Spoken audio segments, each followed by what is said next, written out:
Hello friends, ഇന്ന് നമ്മൾ കാണാൻ പോകുന്നത് ബാറ്റിൽ ത്രൂ ദ ഹെവൻസ് എന്ന സീരീസിന്റെ രണ്ടാമത്തെ സീസണിലെ 4ാമത്തെ എപ്പിസോഡാണ്. ഇതിന് മുമ്പത്തെ ഭാഗങ്ങൾ കാണാത്തവർക്ക് വേണ്ടി പ്ലേലിസ്റ്റിന്റെ ലിങ്ക് ഡിസ്ക്രിപ്ഷനിൽ ഇട്ടിട്ടുണ്ട്. ഞാൻ ഉണ്ടാക്കിയ 2 ആപ്ലിക്കേഷൻസ് വഴി നിങ്ങൾക്ക് വീഡിയോസ് നേരത്തെ കാണാവുന്നതാണ്. ആവശ്യമുള്ളവർക്ക് വെബ്സൈറ്റിൽ നിന്ന് അത് ഡൗൺലോഡ് ചെയ്യാം. വെബ്സൈറ്റിന്റെ ലിങ്ക് ഡിസ്ക്രിപ്ഷനിൽ ഇട്ടിട്ടുണ്ട്. നേരെ നമുക്ക് വീഡിയോയിലേക്ക് കടക്കാം. കഴിഞ്ഞ എപ്പിസോഡിന്റെ അവസാനത്തിൽ നമ്മൾ കണ്ടത് യാൻ തന്റെ ബിഗ് ബ്രദറിന് വേണ്ടി അമൂല്യമായിട്ടുള്ള ഒരു ഹെർബ്സ് സംഘടിപ്പിക്കുന്നതിനെ പറ്റി യൂണറിനോട് സംസാരിക്കുന്നതാണ്. എൽഡർ ഹാവോയുടെ അടുത്ത് ഒരുപക്ഷെ അതും ഉണ്ടാകും. അതുകൊണ്ട് എൽഡർ ഹാവോയെ ആദ്യം ഒന്ന് പോയി കാണാമെന്നാണ് അവർ തീരുമാനിക്കുന്നത്. ഈ എപ്പിസോഡിന്റെ തുടക്കത്തിൽ തന്നെ അവർ എൽഡർ ഹാവോയെ കാണുന്നതാണ് കാണിക്കുന്നത്. അയാളെ കണ്ടു കഴിഞ്ഞപ്പോൾ അത് അയാളുടെ കയ്യിൽ ഉണ്ടായിരുന്നു. പക്ഷെ അതിനുവേണ്ടി അയാൾ ആവശ്യപ്പെട്ടത് 3000 ഫയർ എനർജി പോയിന്റ്സ് ആയിരുന്നു. യൂണർ അത് കൊടുക്കാൻ തയ്യാറായിരുന്നു. പക്ഷേ യാൻ വിട്ടുകൊടുക്കാൻ തയ്യാറായില്ല. അവിടെ പഠിക്കുന്നതിന് വലിയ എമൗണ്ട് കെട്ടിവെക്കുന്നുണ്ട്. പിന്നെന്തിനാണ് ഹെർബ്സിനെ പ്രത്യേകം പണം കൊടുക്കുന്നതെന്നാണ് യാൻ ചോദിക്കുന്നത്. അവസാനം ഇവിടെ അഴിമതിയാണ് നടക്കുന്നതെന്ന് പോലും യാൻ പറയുന്നു. വേറെ നിവൃത്തിയില്ലാതെ എൽഡർ ഹാവോ പറയുകയാണ്, കണക്ക് പറഞ്ഞ സ്ഥിതിക്ക് എല്ലാ കണക്കുകളും നിന്റെ മുമ്പിൽ അവതരിപ്പിക്കാം. 5000 ഫയർ എനർജി പോയിന്റ് ആണ് കുട്ടികളിൽ നിന്ന് ഞങ്ങൾ ശേഖരിക്കുന്നത്. അതുപയോഗിച്ച് എന്തൊക്കെ കാര്യങ്ങളാണ് ഇവിടെ ചെയ്യുന്നതെന്ന് അറിയാമോ?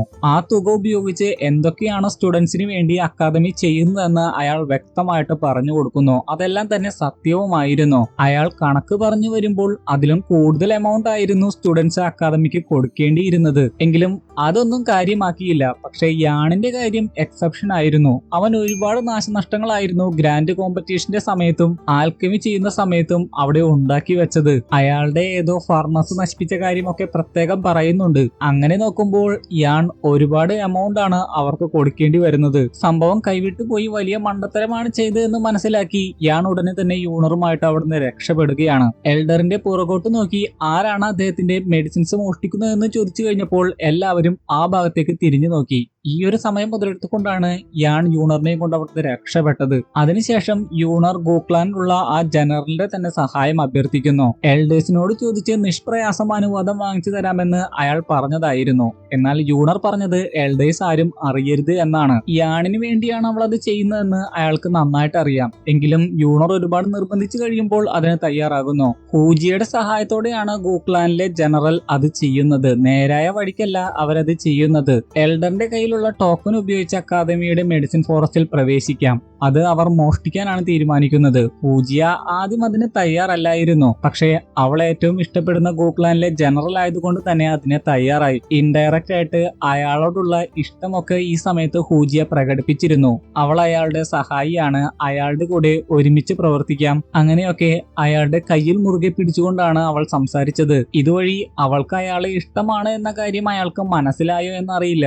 അതിനുശേഷം അവർ രാത്രിയിൽ ഒളിച്ച് മുഖമൊക്കെ മൂടി അവിടെ പ്രവേശിക്കുന്നതായിട്ട് കാണിക്കുന്നു. മോഷണമൊക്കെ വലിയ പരിചയമില്ലാത്തത് കൊണ്ട് ഗോക്ലാനിലെ ആ ജനറൽ അപ്പോൾ അവളോട് ചോദിച്ചത് എന്തിനാണ് ഇങ്ങനെ മുഖമൊക്കെ മൂടി വരുന്നതെന്നാണ്. ഹൂജി അപ്പോൾ പറഞ്ഞു, കള്ളന്മാർ അങ്ങനെയാണ് മോഷ്ടിക്കാൻ കയറുന്നത്. എന്നിട്ട് അവിടെ വെച്ചും ചെറുതായിട്ട് ഫ്ലർട്ട് ചെയ്യുന്ന രീതിയിൽ ഹൂജിയെ സംസാരിക്കുന്നുണ്ട്. അതിനുശേഷം അവരവിടെ എത്തിക്കഴിയുമ്പോൾ അവർക്ക് മനസ്സിലാകുന്നു ആ എൽഡർ നല്ല ഉറക്കത്തിലാണ്. ഹൂജി അപ്പോൾ പറയുന്നത് ഓരോ 1 മണിക്കൂർ കഴിയുമ്പോഴും അയാൾ എഴുന്നേക്കുമെന്നാണ്. ഹൂജിക്ക് അതങ്ങനെ കൃത്യമായിട്ട് അറിയാമെന്ന് ചോദിച്ചു കഴിഞ്ഞപ്പോഴാണ് ഒരു കാര്യം മനസ്സിലായത്. അതായിരുന്നു ഹൂജിയയുടെ ഗ്രാൻഡ് ഫാദർ. അതിനുശേഷം അയാൾ അവിടെ കാവല് നിൽക്കാമെന്ന് പറഞ്ഞു. ഹൂജിയയുടെ ആ ടോക്കൺ അന്വേഷിച്ച് കണ്ടുപിടിക്കാൻ പറഞ്ഞു. എന്നാൽ ഹൂജിയ എത്രയൊക്കെ അന്വേഷിച്ചിട്ടും അത് കണ്ടുപിടിക്കാൻ സാധിച്ചില്ല. അത് മനസ്സിലാക്കി ഗോക്ലാനിലെ ആ ജനറൽ അവളുടെ അടുത്തെത്തി, നിനക്ക് ഈ ടോക്കൺ ഏതാണെന്ന് അറിയാമോ? അത് ഇവിടെ തന്നെയാണ് വെക്കുന്നതെന്ന് വല്ല ഉറപ്പുമുണ്ടോ എന്ന് ചോദിക്കുന്നു. കാരണം അത്രയ്ക്കും ഇമ്പോർട്ടന്റ് ആയിട്ടുള്ള ടോക്കൺ അങ്ങനെ വെറുതെ ഓപ്പൺ ആയിട്ടൊന്നും വെക്കില്ലല്ലോ. അപ്പോഴാണ് അയാൾക്കൊരു കാര്യം മനസ്സിലാവുന്നത്. ഹൂജിയ ആ ടോക്കൺ കണ്ടിട്ട് പോലുമില്ല.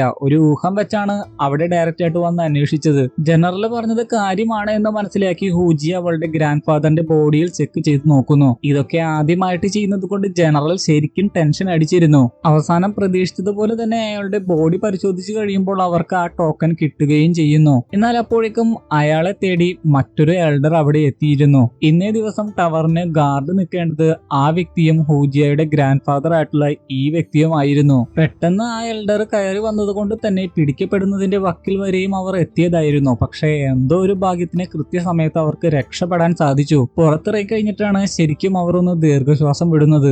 ഗോക്ലാനിലെ ജനറൽ ആകട്ടെ ടോക്കൺ എവിടെ എന്ന് ചോദിക്കുന്നു. ഹൂജി അപ്പോൾ പെട്ടെന്ന് തന്നെ അത് എടുക്കാൻ മറന്നുപോയി എന്ന് പറഞ്ഞു. അത് കേട്ട് ജനറൽ ശരിക്കും ഞെട്ടുന്നുണ്ട്. എന്നാൽ അടുത്ത നിമിഷം തന്നെ ഹൂജിയ പറ്റിക്കാൻ പറഞ്ഞതാണെന്ന് പറയുന്നു. പറ്റിക്കാനാണെങ്കിലും ഇങ്ങനത്തെ കാര്യങ്ങൾ പറയല്ലേ എന്ന് ജനറൽ പറയുന്നു. അതിനുശേഷം അത് കൊടുത്തിട്ട് ഹൂജി ഹൂജിയ പറയുകയാണ്, ഇനി എന്നെ കൊണ്ട് ഒരു ഉപകാരവും ഉണ്ടാകില്ലല്ലേ, ഇത് നിങ്ങൾക്ക് തരുന്നത് വരെ മാത്രമേ എനിക്കൊരു വിലയുണ്ടാവുകയുള്ളൂ. എന്നാൽ അത് വാങ്ങിയിട്ട് ആ ജനറൽ അവളോട് എപ്പോഴും കടപ്പെട്ടിരിക്കുമെന്ന് പറയുന്നു. എന്നാൽ ചിരിച്ചുകൊണ്ട് നാണത്തോടെ ഹൂജിയ പറഞ്ഞത്, ഞാൻ നിനക്കൊരു പ്രധാനപ്പെട്ട സഹായം ചെയ്തു തന്നു, അതേപോലെ തന്നെ നീയും എന്നോട് ഒരു സഹായം കടപ്പെട്ടിരിക്കുന്നു എന്ന് പറയുന്നു. എന്നാൽ ഇപ്പോ തൽക്കാലത്തേക്കൊന്നും വേണ്ട എന്നാണ് പറഞ്ഞത്. ആ ജനറൽ ആകട്ടെ അത് ശരി വെച്ചുകൊണ്ട് അവളോട് കെയർഫുൾ ആയിരിക്കാൻ പറയുന്നു. ഒരുപാട് സന്തോഷത്തോടെ ഹൂജി അവിടെ നിന്ന് പോയി. അതിനുശേഷം ജനറൽ യാണിന്റെ കൂടെ ആ ഫോറസ്റ്റിൽ എത്തുന്നതായിട്ട് കാണിക്കുന്നു. ടോക്കൺ ഉപയോഗിച്ച് കഴിയുമ്പോഴാണ് അങ്ങോട്ട് കയറാനുള്ള പോർട്ടൽ പ്രത്യക്ഷമാവുന്നത്. പോർട്ടൽ തുറന്നു കഴിഞ്ഞപ്പോൾ ജനറലിനോട് യാൺ പറഞ്ഞത് അവൻ ഒറ്റയ്ക്ക് പോയിട്ട് വരാം, ആ ടോക്കൺ തരാനാണ്. എന്നാൽ ജനറൽ അത് സമ്മതിച്ചില്ല. ജനറലും അവന്റെ കൂടെ വരുമെന്ന് പറഞ്ഞു. 1 മണിക്കൂർ നേരത്തേക്ക് മാത്രമേ ആ പോർട്ടൽ തുറന്നിരിക്കുകയുള്ളൂ. രണ്ടുപേരും ഒരുമിച്ച് പോകുന്നത് അപകട സാധ്യത കൂട്ടുമെന്ന് യാൺ പറഞ്ഞതാണ്. എന്നിട്ടും അയാൾ അവന്റെ കൂടെ തന്നെ പോകുവാൻ തീരുമാനിച്ചു. ഇനി അയാൾക്കും എന്തെങ്കിലും പ്രത്യേക ലക്ഷ്യങ്ങൾ ഉണ്ടോ എന്നറിയില്ല. അതിനുശേഷം ആദ്യം അയാൾ അകത്തേക്ക് കയറുന്നു. യാൺ അകത്തേക്ക് കയറാൻ തുടങ്ങുമ്പോൾ തന്നെ മെഡൂസ അവിടെ പ്രത്യക്ഷപ്പെടുന്നു. മെഡൂസ അവിടെ പ്രത്യക്ഷപ്പെടാനുള്ള കാരണം വേറൊന്നുമല്ല, യാൺ അവളെ പൂർണ്ണമായിട്ടും മറന്നുപോയി എന്ന രീതിയിലാണ് യാൺ പ്രവർത്തിക്കുന്നത്. അങ്ങനെയാണ് അവൾക്ക് തോന്നിയത്. അതുകൊണ്ടാണ് മെഡൂസ അവിടെ പ്രത്യക്ഷപ്പെട്ടത്. അവൻ രഹസ്യമായിട്ട് ചെയ്യുന്ന ഈ കാര്യങ്ങൾ ആളുകളെ വിളിച്ചുകൂട്ടി അറിയിക്കുമെന്ന് അവൾ പറയുന്നു. യാൺ അപ്പോൾ നിനക്ക് അതുവഴി എന്ത് കിട്ടുമെന്ന് ചോദിക്കുന്നു. അപ്പോഴാണ് മെഡൂസ കാര്യം പറയുന്നത്. യാൺ അപ്പോൾ പറയുന്നത് അവൻ അവളെ സഹായിക്കില്ല എന്ന് ഒരിക്കലും പറഞ്ഞിട്ടില്ല, തീർച്ചയായും അവളെ സഹായിക്കുമെന്നാണ്. ഇപ്പൊ അവന്റെ ബിഗ് ബ്രദറിനെ സഹായിക്കുക എന്നതാണ് ഏറ്റവും പ്രധാനപ്പെട്ടത്. മെഡൂസ അപ്പോൾ പറയുന്നത് ആ കാട്ടിൽ പ്രവേശിച്ചു കഴിയുമ്പോൾ അവളുടെ പില്ലുണ്ടാക്കാനുള്ള മെഡിസിനും കിട്ടാൻ സാധ്യതയുണ്ട്, അത് അന്വേഷിക്കണമെന്നാണ്. അത് മാത്രമല്ല അവളും യാണിന്റെ കൂടെ പോകുന്നു. ജനറൽ ആദ്യമേ അകത്തേക്ക് കയറിയത് കൊണ്ട് തന്നെ കുറച്ച് ഡിസ്റ്റൻസ് ഇട്ടാണ് ഇവർ പോകുന്നത്. ബായ്ഷാനെ നോക്കുകയാണെങ്കിൽ മെഡിസിൻ എംപറർ ആയിട്ടുള്ള ഹാൻഫെങ്ങിനെ സഹായിക്കാൻ അവൻ തീരുമാനിച്ചിരിക്കുന്നു. അതുകൊണ്ട് തന്നെ സോൾ ഹാളിലെ 2 പേരെ അവൻ അക്കാദമിയിൽ പ്രവേശിപ്പിച്ചിരിക്കുകയാണ്. അക്കാദമിയിലെ എലിക്സർ ഒക്കെ സൂക്ഷിക്കുന്ന സ്ഥലത്തേക്കാണ് അവരെ പ്രവേശിപ്പിച്ചത്. അവരവിടെ എത്തിയപ്പോൾ തന്നെ നേരത്തെ അവിടെ ഉണ്ടായിരുന്ന സ്റ്റുഡൻസ് ഒക്കെ ബോധം കെട്ട് വീഴുന്നു. പുറത്ത് യാണിനെയും ജനറലിനെയും പ്രതീക്ഷിച്ചിരിക്കുകയായിരുന്ന യൂണറിന് അവരുടെ പ്രത്യേക തരത്തിലുള്ള ഓറ ഫീൽ ചെയ്യാൻ സാധിച്ചു. അപ്പോഴാണ് അവരും യാൺ പ്രവേശിച്ച മെഡിസിൻ ഫോറസ്റ്റ് ലക്ഷ്യം വെച്ച് പോകുന്നത് യൂണർ കണ്ടത്. പണി കഴിഞ്ഞ് അവർ തിരികെ പോയതാണ് എന്നാണ് തോന്നുന്നത്. വളരെ സ്ട്രേഞ്ച് ആയിട്ടുള്ള ഒരു ഓറ ആയതുകൊണ്ട് അവർ ഔട്ട്സൈഡേഴ്സ് ആണെന്ന് യൂണറിന് മനസ്സിലാകുന്നു. ഉടനെ തന്നെ യൂണർ അവരെ പിന്തുടരുന്നു. യാണിനെ നോക്കുകയാണെങ്കിൽ മെഡൂസയ്ക്ക് പ്രത്യേക തരം പില്ലുകൾ കൊടുത്തിട്ട് അത് അവിടെ ആകെ വിതറാൻ ആവശ്യപ്പെടുന്നു. ആദ്യം അത് കേട്ട് കഴിഞ്ഞപ്പോൾ ഞാൻ നിന്റെ സെർവന്റ് ആണ് എന്ന് പറഞ്ഞുകൊണ്ട് യാണിനെ ഒന്ന് അടിച്ചിരുന്നു. പക്ഷെ അതിനുശേഷം അവൻ പറഞ്ഞതുപോലെ തന്നെ കേട്ടു. അത് വേറൊന്നിനു വേണ്ടിയായിരുന്നില്ല. ആ പില്ല് അങ്ങനെ വിതറുകയാണെങ്കിൽ അവൻ അവന്റെ ബിഗ് ബ്രദറിന് വേണ്ടി അന്വേഷിക്കുന്ന ഹെർബ്സ് അതിനോട് റെസ്പോണ്ട് ചെയ്യും. അതുവഴി പെട്ടെന്ന് ആ ഹെർബ്സിനെ കണ്ടുപിടിക്കാനാകും. പ്രതീക്ഷിച്ചതുപോലെ തന്നെ അവരത് കണ്ടുപിടിക്കുകയും ചെയ്തു. എന്നാൽ അപ്പോഴേക്കും പ്രത്യേക തരത്തിലുള്ള ഒരു ഡ്രാഗൺ അതുവഴി പോവുകയാണ്. അത് കണ്ട് യാൺ ശരിക്കും ഞെട്ടുന്നുണ്ട്. ശബ്ദമുണ്ടാക്കാൻ പോയ അവന്റെ വായ അപ്പോൾ പൊത്തുന്നത് മെഡൂസയായിരുന്നു. അവിടെ എന്തോ സ്ട്രേഞ്ച് ആയിട്ട് നടക്കുന്നുണ്ടെന്ന് ആ ജനറലിനും ഫീൽ ചെയ്യാൻ സാധിച്ചു. യൂണർ ആണെങ്കിൽ മറ്റേ വ്യക്തിയെ ഫോളോ ചെയ്ത് അറ്റാക്ക് ചെയ്യുന്നു. നല്ല രീതിയിൽ യൂണർ അയാളെ അറ്റാക്ക് ചെയ്ത് പിടിച്ചു നിന്നതായിരുന്നു. പെട്ടെന്നായിരുന്നു പുറകിൽ നിന്നൊരു അറ്റാക്ക് കിട്ടിയത്. അതുമൂലം അവളുടെ കൈക്ക് നല്ല പരിക്കേൽക്കുന്നുണ്ട്.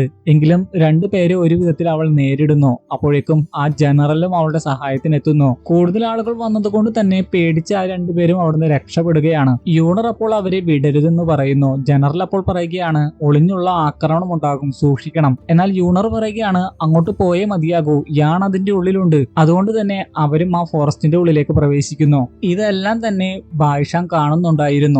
യാണിനെയും മെഡൂസയെയും നോക്കുകയാണെങ്കിൽ ആ ഡ്രാഗൺ അവരെ കാണുന്നു. ഉടനെ തന്നെ അത് അവരുടെ അടുത്തേക്ക് വരികയാണ്. അപകടം മണത്ത് മെഡൂസ ഉടനെ തന്നെ അവളുടെ കണ്ണുകൾ പാമ്പിന്റേതുപോലെ ആകുന്നു. മുഖത്തും മാറ്റങ്ങൾ ഉണ്ടാകുന്നു. എന്നാൽ അവരുടെ അടുത്തെത്തിയ ഉടനെ തന്നെ ആ ഡ്രാഗൺ മനുഷ്യരൂപത്തിലേക്ക് മാറുകയാണ്. ഒരു പെൺകുട്ടിയുടെ രൂപത്തിലേക്കാണ് മാറുന്നത്. മെഡൂസയുടെ കണ്ണുകൾ ആ പെൺകുട്ടിക്ക് ശരിക്കും ഇഷ്ടപ്പെട്ടിരുന്നു.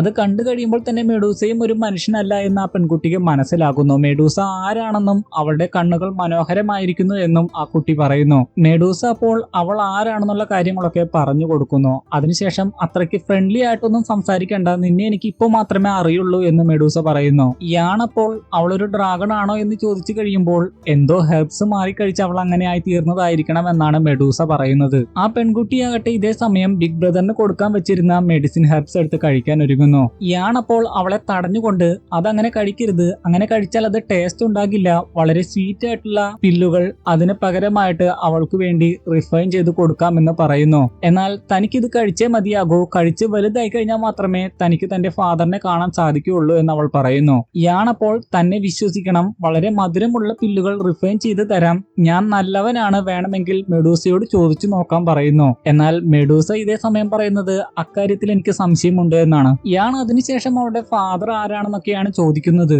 ആ പെൺകുട്ടിയുടെ ഫാദറും ഒരു ഡ്രാഗൺ തന്നെയാണ്. രൂപം മാറാനുള്ള ഹെർബ്സ് കഴിച്ച് അവൾ അങ്ങനെയായി തീർന്നതല്ല എന്ന് ഇതുവഴി അവർക്ക് മനസ്സിലാകുന്നു. യഥാർത്ഥത്തിൽ അവൾ ഒരു പുരാതന ഡ്രാഗൺ വർഗത്തിൽപ്പെട്ട ഒരു കുട്ടിയാണ്. ആ ഡ്രാഗൺ വർഗം ഒക്കെ ഇപ്പോഴും നിലനിൽക്കുന്നുണ്ട് എന്ന് കേൾക്കുമ്പോൾ മെഡൂസ അത്ഭുതപ്പെടുന്നുണ്ട്. മനുഷ്യരൊക്കെ അവരെ കണ്ടു കഴിഞ്ഞാൽ ശരിക്കും പേടിക്കും. അതുകൊണ്ട് ആ പെൺകുട്ടിയുടെ ഫാദറിന് മനുഷ്യരെ ഒന്നും ഇഷ്ടമല്ല. പക്ഷേ ഈ പെൺകുട്ടിക്ക് മനുഷ്യരെ ഇഷ്ടമാണ്. യാണാകട്ടെ ഡിഫറന്റ് ആണ് എന്ന് പറയുന്നു. മറ്റുള്ള മനുഷ്യരെ പോലെ അവളെ കണ്ടപ്പോൾ പേടിച്ച് ഓടിയില്ല എന്ന് പറയുന്നു. യാണാകട്ടെ ആ ഹെർബ്സ് അവളുടെ കയ്യിൽ നിന്ന് എടുക്കുന്നതിന് വേണ്ടി ചെറിയ പിടിവലിയൊക്കെ ഉണ്ടാവുന്നുണ്ട്. എന്നാൽ ആ പെൺകുട്ടി വളരെ സ്ട്രോങ് ആയിരുന്നു. എന്തൊക്കെ വന്നാലും ഡ്രാഗന്റെ കുഞ്ഞല്ലേ.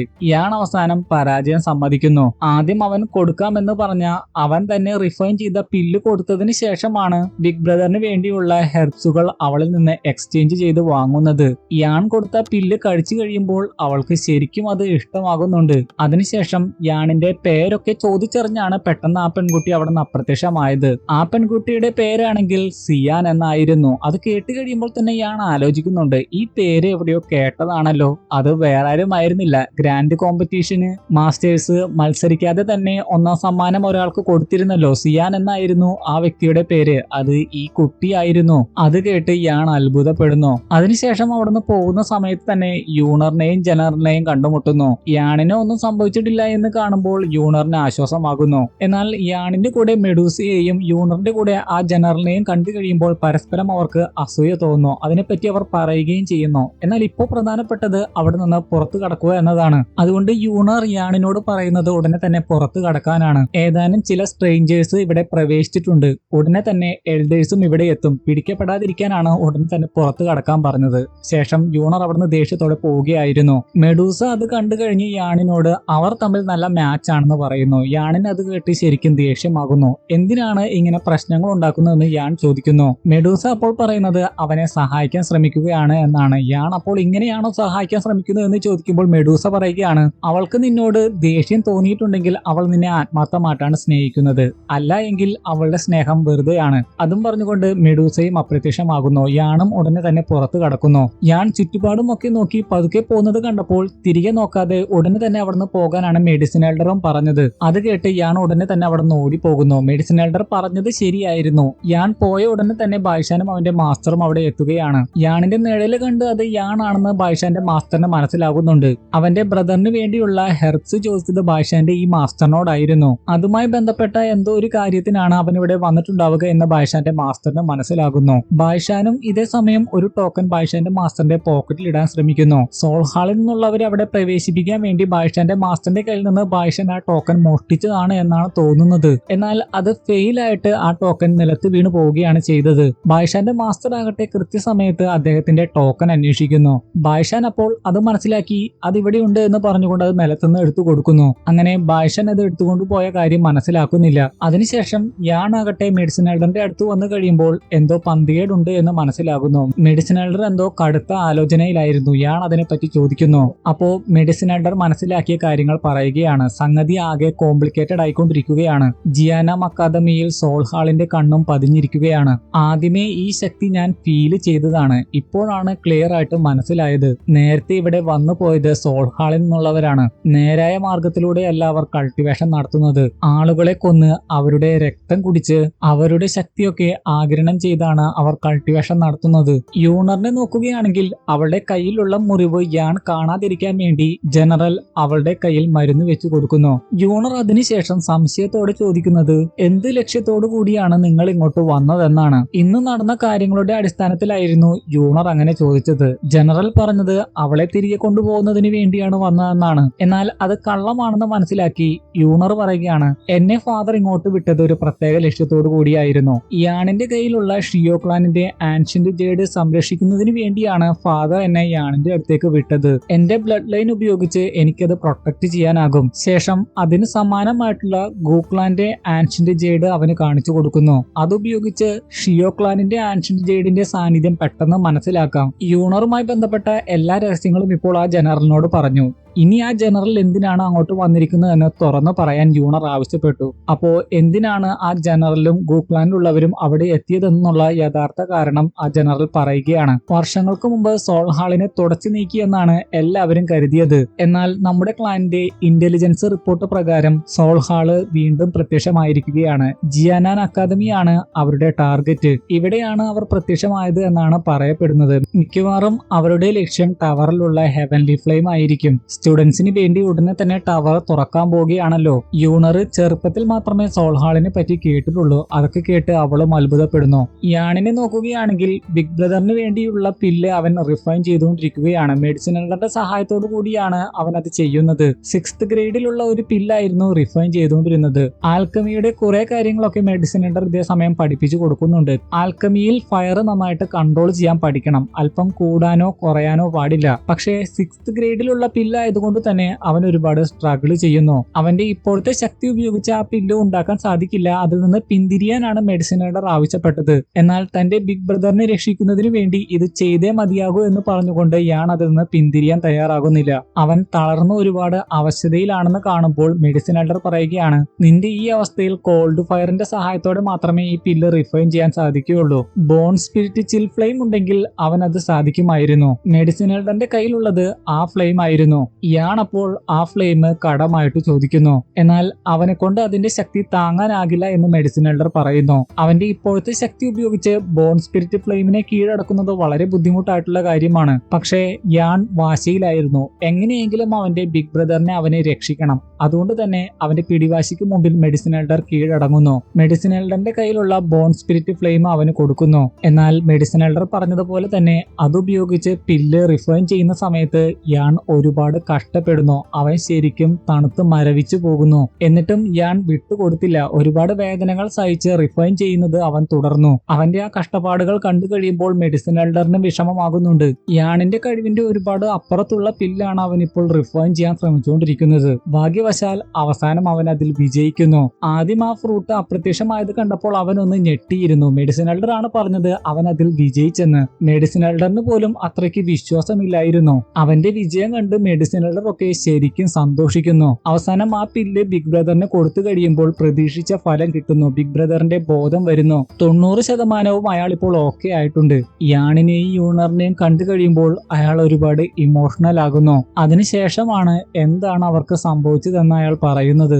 യാൺ നളങ്കണ്ടാനെ പരാജയപ്പെടുത്തിയതിനു ശേഷം മിസ്റ്റിക് ക്ലൗഡ് സെക്ടിന്റെ നേതാവായിട്ടുള്ള യുൻഷാൻ ഷിയോക്ലാനിനെ വേട്ടയാടുകയായിരുന്നു. അവരെ എല്ലാവരെയും രക്ഷപ്പെടുത്തുന്നതിന്റെ ഭാഗമായിട്ട് യാണിന്റെ ഫാദർ ഇപ്പോൾ അവരുടെ പിടിയിലായി. ബിഗ് ബ്രദറിന് അവിടെ അധികം ഒന്നും ചെയ്യാൻ സാധിച്ചില്ല. അതുകൊണ്ട് കരഞ്ഞുകൊണ്ട് ഒരുപാട് വിഷമത്തോടെയായിരുന്നു യാണിനോട് അക്കാര്യങ്ങളെല്ലാം പറഞ്ഞത്. യാൺ അപ്പോൾ ഉടനെ തന്നെ അവന്റെ ഫാദർ കൊടുത്ത ആൻഷ്യന്റ് ജെയ്ഡ് എടുത്താണ് നോക്കിയത്. അത് ഇപ്പോഴും മിന്നുന്നുണ്ടായിരുന്നു. അപ്പോ അവന്റെ ഫാദർ അവൻ അത് കൊടുത്തപ്പോ പറഞ്ഞ കാര്യങ്ങളെ പറ്റിയാണ് അവൻ ഓർത്തത്. അത് അവരുടെ ക്ലാനിലെ പ്രധാനപ്പെട്ട ഒരു ജെയ്ഡ് ആയിരുന്നു. ക്ലാനിലെ നേതാക്കന്മാരുടെ ബ്ലഡുമായിട്ട് അത് കണക്റ്റഡ് ആയിരിക്കും. അവർ ജീവനോടെ ഇരിക്കുന്നുണ്ടെങ്കിൽ അത് മിന്നിക്കൊണ്ടിരിക്കും. മരിക്കുകയാണെങ്കിൽ അത് അടുത്ത നേതാവിന്റെ ബ്ലഡുമായിട്ടായിരിക്കും കണക്ട് ആവുക. അതായത് യാണിന്റെ ബ്ലഡുമായിട്ടായിരിക്കും കണക്ട് ആവുക.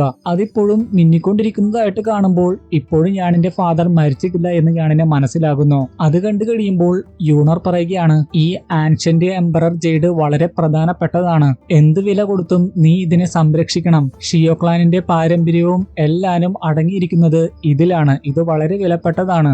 ഈ ആൻഷ്യന്റ് എംപറർ ജെയ്ഡിനെ പറ്റി ആരോടും പറയുക പോലും ചെയ്യരുത് എന്ന് യൂണർ പ്രത്യേകം പറയുന്നു. കാരണം അത് അത്രമാത്രം പ്രധാനപ്പെട്ടതായിരുന്നു. ആരെങ്കിലും അതിനെപ്പറ്റി അറിയുകയാണെങ്കിൽ യാണിന്റെ ജീവന് പോലും അത് ആപത്തായിരിക്കും. യാൺ അപ്പോൾ എന്ത് വില കൊടുത്തും അത് സംരക്ഷിക്കുമെന്ന് പറയുന്നു. അതോടൊപ്പം തന്നെ അവന്റെ ഫാദറിനെ ഉടനെ തന്നെ കണ്ടുപിടിക്കുമെന്നും പറയുന്നു. വളരെ ദേഷ്യത്തോടും വിഷമത്തോടും കൂടിയായിരുന്നു യാൺ അത് പറഞ്ഞത്. ക്ലൗഡ് മിസ്റ്റി സെക്ടിനോട് ഇപ്പോൾ അവന് അടക്കാനാവാത്ത ദേഷ്യമാണ്. ഇതോടെ ഈ എപ്പിസോഡും ഇവിടെ കഴിഞ്ഞിരിക്കുകയാണ്. ഇന്നത്തെ വീഡിയോ ഇഷ്ടപ്പെട്ടെങ്കിൽ തീർച്ചയായും ലൈക്ക് ചെയ്യാൻ മറക്കരുത്. അടുത്ത വീഡിയോ നമ്മൾ ഉടനെ തന്നെ കാണും. അതുവരെ ഗുഡ് ബൈ.